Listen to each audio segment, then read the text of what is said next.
ఈరోజు కంటక వాక్యం. దైవదృష్టికి మంచివాడుగా నుండువానికి దేవుడు జ్ఞానమును, తెలివిని, ఆనందమును అనుగ్రహించును. ప్రసంగి గ్రంథము 2వ అధ్యాయం 26వ వచనం. ప్రియులారా, దేవుని వలన జ్ఞానమును సంపాదించిన సొలొమోను రాజు తన అనుభవాల నుండి ఈ ప్రసంగి గ్రంథాన్ని రచించాడు. సొలొమోను గొప్ప ఐశ్వర్యవంతుడై ఉండెను. అతడు తన సంతోషం కొరకు చేసిన పనులను ఈ విధంగా వివరిస్తున్నాడు.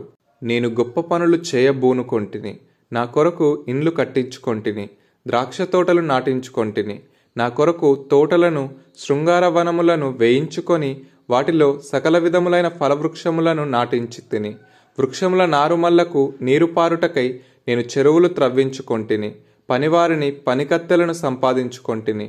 నా ఇంట పుట్టిన దాసులు నాకుండిరి. యెరూషలేమునందు నాకు ముందుండిన వారందరికంటే ఎక్కువగా పశుల మందలను, గొర్రెమేకల మందలను బహు విస్తారముగా సంపాదించుకొంటిని. నా కొరకు నేను వెండి బంగారములను, రాజులు సంపాదించు సంపదను, ఆయా దేశములలో దొరుకు సంపత్తును కూర్చుకొంటిని. నేను గాయకులను, గాయకురాండ్రను, మనుషులిచ్చయించు సంపదలను సంపాదించుకొని బహుమంది ఉపపత్నులను ఉంచుకొంటిని. నాకు ముందు యెరూషలేమునందున్న వారందరికంటేను నేను గనుడనై అభివృద్ధి నొందితిని. నా జ్ఞానము నన్ను విడిచిపోలేదు. నా కన్నులు ఆశించిన వాటిలో దేనిని అవి చూడకుండా నేను అభ్యంతరము చేయలేదు. మరియు నా హృదయము నా పనులన్నింటిని బట్టి సంతోషింపగా, సంతోషకరమైనదేదియో అనుభవించకుండా నేను నా హృదయమును నిర్బంధింపలేదు.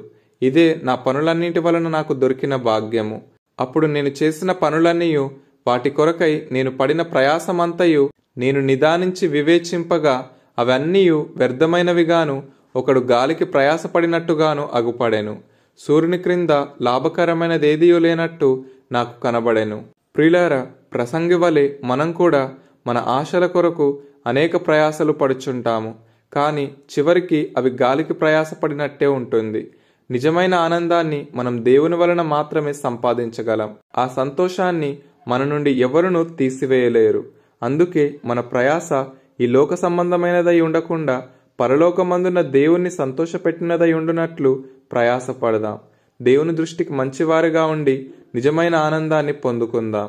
ఈ వాక్యము ఈ లోక ఆనందాలు వ్యర్థమని మనకు తెలియజేస్తుంది. గనుక ఈ రోజంతా ఈ వాక్యాన్ని ధ్యానిస్తూ దేవునికి ఇష్టలముగా జీవిద్దాం. దేవుడు తన జ్ఞానాన్ని మనకు అనుగ్రహించునుగాక. ఆమేన్.